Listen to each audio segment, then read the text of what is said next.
I started writing music when I was about 14. When I was 18, I wrote the song Blindfold after talking to my grandmother, who has lost her sight from a progressive illness called AMD. It was a very dramatic change every year, seeing her gradually lose her sight and become more blind. And I decided to write the song fully blindfolded as a result.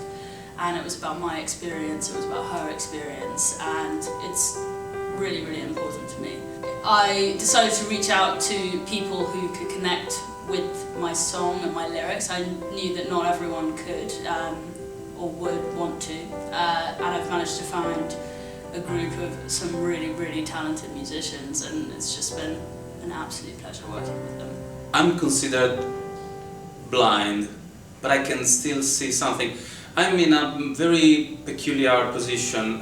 My disease is called RP. I lost my sight, or rather I started to lose my sight at the age of 35, about 35, and it was a result of a genetic condition. The amount of lights or darkness makes me totally blind. So with this kind of light, I'm totally blind. If I go outside, it's too dark, so I'm blind as well.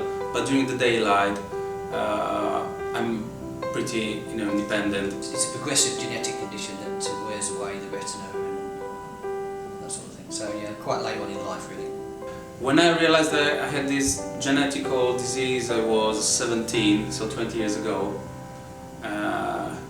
It was really, really scary. I've been blind since birth. I've got a condition called Leber's amaurosis, which is a rare genetic condition, affects 1 in 80,000 of the population. I lost my sight when I was 10. I had partial sight before that. When I was a baby, I had eye cancer, retinoblastoma, which is what my mum and my 2 sisters had as well. I had partial sight until I was 10. I could never see out of my left eye, and then I went into hospital for a pressure test, and I caught MRSA, and that's how literally I lost my sight overnight. It was pretty freaky, but we deal with it. I was born 3 months too early, and because of that I had to be put in an incubator, but the doctors gave me too much light and oxygen, so that destroyed my retina. So I have what's called retinopathy of prematurity. I was sighted until I was 13, at which point I sort of started noticing that, for one thing, I could no longer read books at a sort of speedy rate. It turned out I had a tumour which is called a pilocytic astrocytoma. Upshot of that is I have limited contrast vision, and if you throw balls at me, I won't catch them.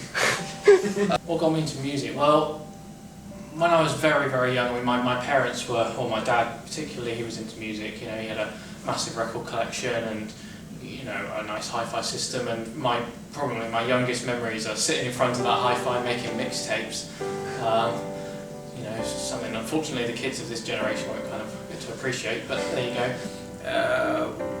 When the ophthalmologist the first time told me you're gonna get blind sooner or later, I had the music just beside me, behind me, inside me.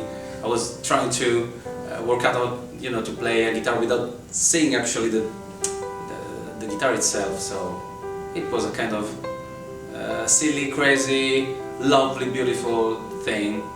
And then it just became my profession. When I went down to college, I had a bit of a shock. Most blind people couldn't or wouldn't integrate with normal society, and so sort of following that initial shock, I then had several health problems, and I then tried to commit suicide twice, and the thing that kind of saved me from that and got me out of the whole depression kind of thing was music and listening to the lyrics in songs and kind of seeing what other people have been through. And so I thought, if other people can write songs and help people like that, then that's kind of what I want to be able to do. It was a Christmas present when I was about 7 years old, and I woke up and there was a keyboard literally lying next to me on the bed. And this was when I believed in Santa, and I thought it was the most amazing thing, and from that day I was hooked. I became aware of the project by listening to Insight Radio. I listened to a podcast, and the presenter was interviewing Marie, and she was talking about the song and what inspired her to do it, and also the project that she had in mind, and was looking for other blind and partially sighted musicians. Well, simply it's something that I have always, been trying to do, putting together a bunch of crazy, silly, blind people. I don't know if you're aware of, having 4, 5, 10 blind or partially sighted people. You have these sticks hitting each other all the time. It's so funny. It's so funny. I think for one thing, for songs it seems to be a sort of attempt at outreach, so it's an attempt to understand what blind people go through. It's also seems to be quite important that blind people get to play music together, because together we are stronger. We have to get together more often, I think. We have to talk to each other, we have to share our difficulties. We have a lot of difficulties. We are a kind of invisible, disabled. I mean, I can pretend I'm reading and you can just believe that, So this is why I think, to me it's important, because we should, let the people know that we are around, and we are facing in our everyday life a lot of challenges, and so this is why I'm here basically. Why is it important to me? Well, I heard the lyrics and I loved the track. Firstly, that was the main thing, and also I think it's important to have a song like this that kind of raises awareness, because if you listen to the lyrics, it really does raise a few good key points that people might not necessarily pick up. It doesn't do it in such a patronising way, like you see a lot of these ads on the TV, how horrible blindness is, and it is, but at the end of the day, you just got to get on with it, and that's what the song kind of implies. It kind of suggests that, so what, you're blind, just get on with your life, kind of, This project's really important to me because it's kind of putting several things really. I mean, it's putting blindness into the mainstream, so it's not in a specialist kind of idea, even though the song is about a girl who goes blind. The song is bringing blind and sighted musicians together, which is a really important part of what I try to do in music. So, I've never played or recorded or filmed with any blind musicians before, and I've generally stuck to sighted people that I use and I know, and so that's of interest to me, of how something like that works as well. It's a really good opportunity for me to play music with other people. It's something that, if I ever get a chance to play with a group, I'll do it. Generally I play a lot of stuff solo, having trained as a classical pianist, so it's really nice to try out different styles and move out and play with other people. I think it's just a really unique song, and to explore loss of sight and no sight in such a unique way, with such poetic lyrics that Marie's managed to conjure up is perhaps a really intriguing part for me, and that's why I heard her on the radio, and I thought it would be a really cool project to get involved with.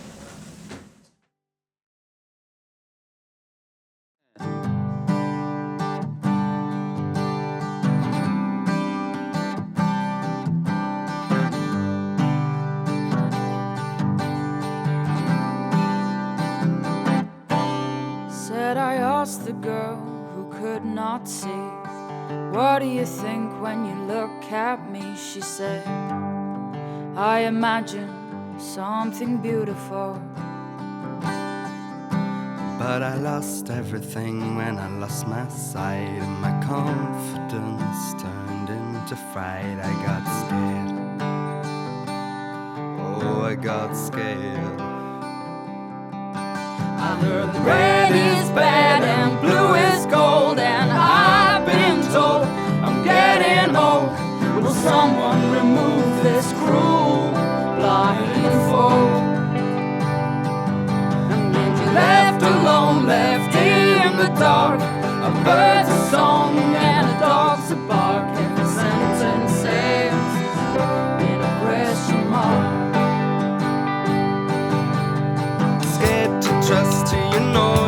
lust, and I wonder why you ever fussed. And love is sweet, but it can't be unjust.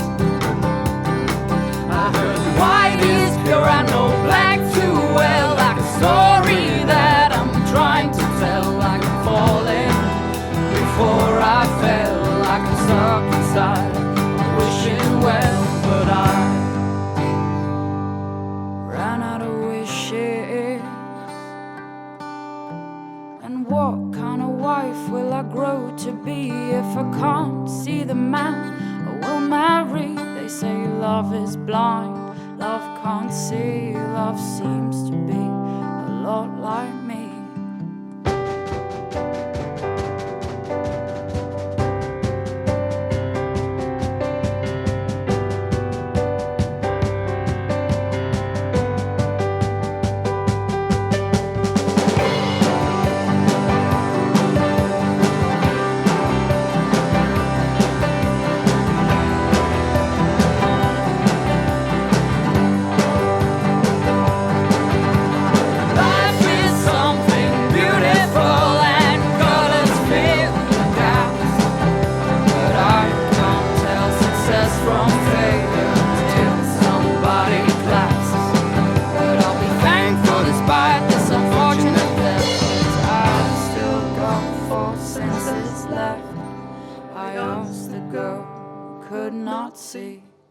What do you think when you look at me? She said, I imagine something beautiful.